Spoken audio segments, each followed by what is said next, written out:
Hey there! Welcome back to Reddit Dating, best channel for cheating stories. Make sure to like and subscribe the channel for more spicy stories. Suspect wife 40 female of cheating tonight. Help me 42 male stay sane. My wife has been traveling more for work the last 2 years and frankly, our relationship has been up and down. She's working on the East Coast this week and we live on the West Coast. We share an Apple family account and as a result, she shares her location. She is supposed to come home tomorrow, but had to do dinner with her work colleague this evening. I was texting her at midnight ET/9 PT about kids/pets issues, and I checked her location. She frequently complains about being tired, so I'm little surprised to see she is not in her hotel. I figure the dinner ran late. About an hour later, 1:30 a.m. at/10:30 PT. I again check her location, and she's in a residential neighborhood. I check on Google Maps, and there's not a hotel around. Just houses. I called her several times, figuring maybe the Do Not Disturb function was enabled, trying to reach her, and she does not pick up, so here I am, seeing her location at some house in the city that she often travels to. She was texting me not long ago. I am not sure what to do now. Do I wake up early and see where the phone is? Just ask when she gets home why her phone was in a strange placey. Don't want to jump to conclusions, but I am obviously uneasy about all this. What's my plan of action at it? She returned to her hotel. I noticed at about 2:30 a.m. PT/5:30 a.m. ET.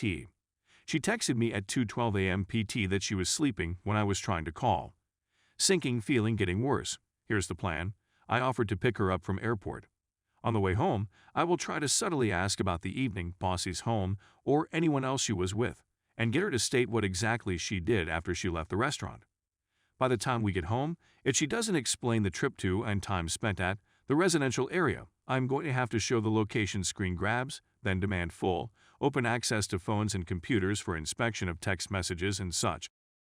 I will demand the devices be put on the table and won't allow her to make any calls before I inspect them. Honestly, I hate being like this. I want to vomit. We have 2 precious little kids, and I don't want them to experience the sock update. She arrived home. Apple location was accurate. She's some summer rando, not her boss. No protection. One mistake. I followed the plan. She confessed. Even said some BS about having a UTI, presumable to avoid until she got an STI test. No clue what's next for the marriage. 23 years of marriage. 2 kids, just lost right now. She's crying in the other room.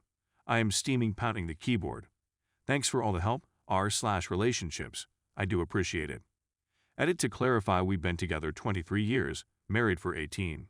To answer some questions, I have a reasonable belief if it wasn't her boss she told me the guy's name, and it matches with the housing information I pulled when I was looking the prior night. Have to choose one of 2 paths, both are awful outcomes. Story 2.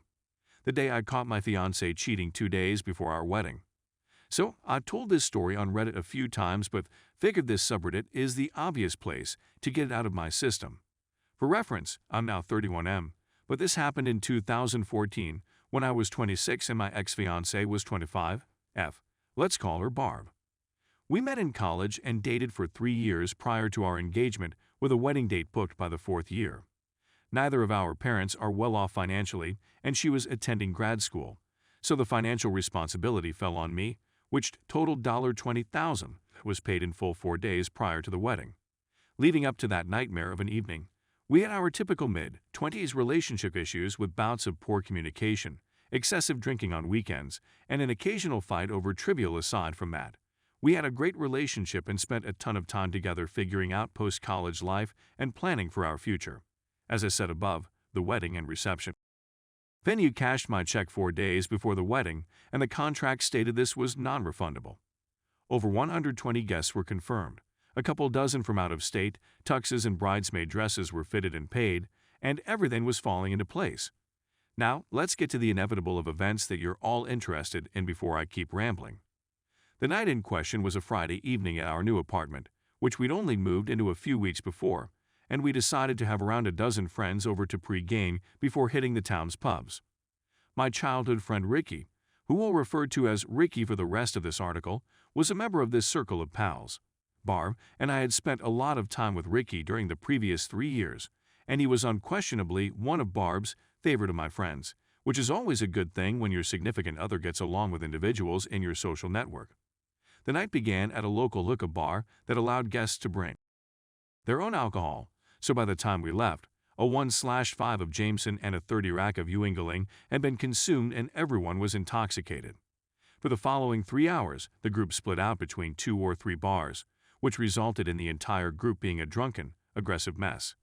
When the bars closed their doors, most people went home, with the exception of me, Barb, Ricky, and another couple who returned to our flat for a drink after the bars closed.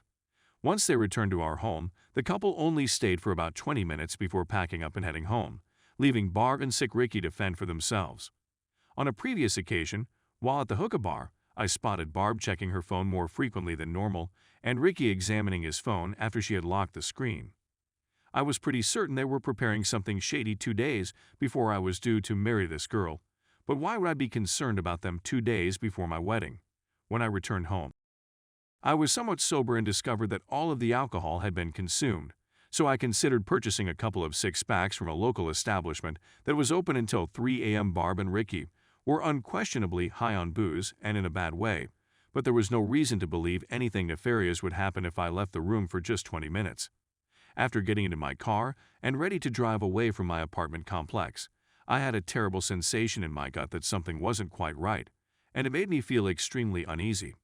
As a result, I phoned my closest friend, who agreed to be picked up and accompany me on the beer run, as well as accompany me back to my apartment. After getting home and collecting a couple of Bud Heavies, we strolled up to the sliding glass door that led into my living room, which featured a sofa to the immediate right. We walked through the door and into the room, and my ex-fiancée was fully topless and mounted on Mr. Ricky, tonsil deep into each other's throats. We had hardly taken 2 steps into the apartment before we realized what had happened. One of the most astonishing aspects of the situation was that none of them seemed to be aware that my friend and I were standing 10 feet away, observing their sloppy, intoxicated antics. Then I lost it, dropped the liquor, threw her backward off Ricky completely topless, and connected with 2 hard right hooks to the eye and cheek of Ricky, who was still lying on his back with the most terrified look on his face. I'd been trying to make sense of things for 7-10 seconds when I lost it. To put things in perspective, I am 6', 220 pounds and have played hockey my entire life. He is 5'6", 140 pounds and is a runner, which puts us in a similar situation. Following the fist-to-face attack, Ricky began snoring. I had never idea this was a thing, and he remained sleeping for at least 5 minutes while I was losing my mind over what had happened. I phoned her parents around 10 times till they woke up and insisted that they come take up their cheating daughter immediately. I didn't think about it at the moment. Because their house was just 5 minutes down the road, they were able to stroll in right away, as I was berating Barb for her inexcusable and despicable decision to leave the house.